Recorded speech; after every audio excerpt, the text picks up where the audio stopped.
বিসমিল্লাহির রহমানির রহিম। আসসালামু আলাইকুম। আশা করি আপনারা সবাই ভালো আছেন। আমিও আলহামদুলিল্লাহ ভালো আছি। আজকে আপনাদের সামনে দুটি কথা বলবো।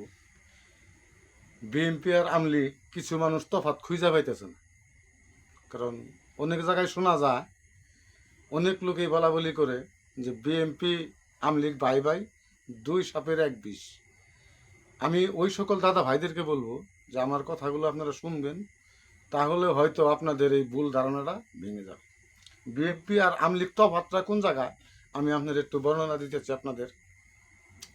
বিএনপি দীর্ঘ 15 বছর ক্ষমতায় ছিলেন জননেত্রী বেগম খালেদা জিয়া।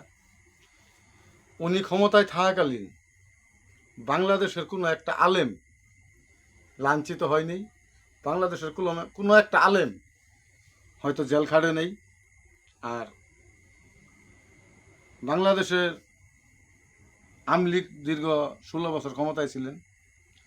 আওয়ামী লীগ এই 16 বছরে কত হাজার হাজার আলেম জেল খাটছে, হাজার হাজার আলেম লাঞ্ছিত হয়েছে, হাজার হাজার আলেমের মুখ থেকে মাইক্রোফোন কেড়ে নেওয়া হয়েছে। কারণ এই শেখ হাসিনা ইসলামের কথা শুনলেই ওর শরীরে একটা চুলকানি উঠত, কোরআন হাদিসের কথা শুনলেই ওই খালি দলের নেত্রী শেখ হাসিনা না, ওনাদের দলের নেতাকর্মীদের একটা চুলকানি উঠতো শরীরের ভিতরে। কারণ হাদিস দলিলের কথা ওরা শুনতে পারতো না, কারণ ওরা ইসলামের পক্ষে না, ওরা ছিল ইসলামের বিপক্ষে।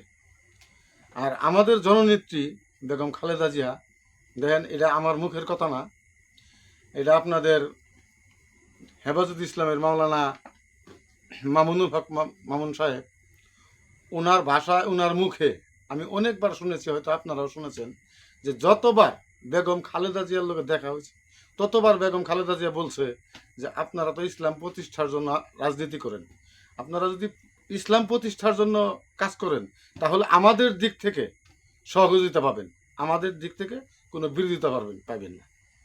তাহলে আপনারা কেমনে Awami League BNP bye bye বলেন বা একজাস বলেন, এরা তফাৎ খুঁজে পান না। আর এই শেখ হাসিনা কোরআন হাদিসের কথা শুনলেই ওর শরীরের ভিতরে যে দেশগ্রামে একটা আছে বিলাই সিমটি করে বলে, ওটা শরীরে দিলে খাও যাইতে গা হয়ে যায়। ওই রকম শেখ হাসিনা কোরআন হাদিসের কথা শুনলেই ওর শরীরের ভিতরে একটা চুলকানি শুরু হয়ে যেত, শরীরের ভিতরে গা হয়ে যেত। এই জন্য এই আলেমদেরকেও লাঞ্ছিত করেছে, নির্যাতিত করেছে, জেল কাটাইছে। দেখেন ময়মনসিংহ নেত্রকোনার একটা পিচ্ছি হুজুর রফিকুল ইসলাম মাদানী, উনি খালি দুটি কথা বলেছিলেন যে বাংলাদেশের রাষ্ট্রপতি আমি মানি যদি রাষ্ট্রপতি ইসলাম মানে, বাংলাদেশের প্রধানমন্ত্রী আমি মানি যদি বাংলাদেশের প্রধানমন্ত্রী ইসলাম মানে। এই কথা বলার কারণে উনি জেল তো খাটছে। যেদিন ওনাকে জেলখানা থেকে আদালতে তোলা হয়েছে, মনে হয় বাংলাদেশের বিশ্ব একটা বোমাবাজকে লয়ে যাইতেছে, হ্যান্ডকাপ লাগাইয়া বেরি বুড়ি লাগাইয়া এই সিস্টেমগুলো লেগেছে। কারণ উনি ইসলামের পক্ষে কথা বলেছেন।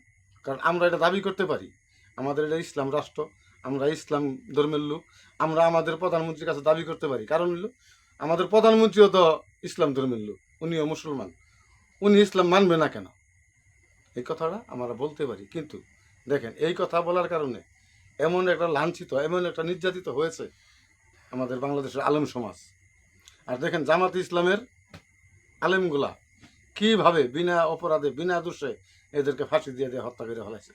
আর আপনারা বিএনপি আওয়ামী লীগের অ্যাডজাস্ট করতেছেন।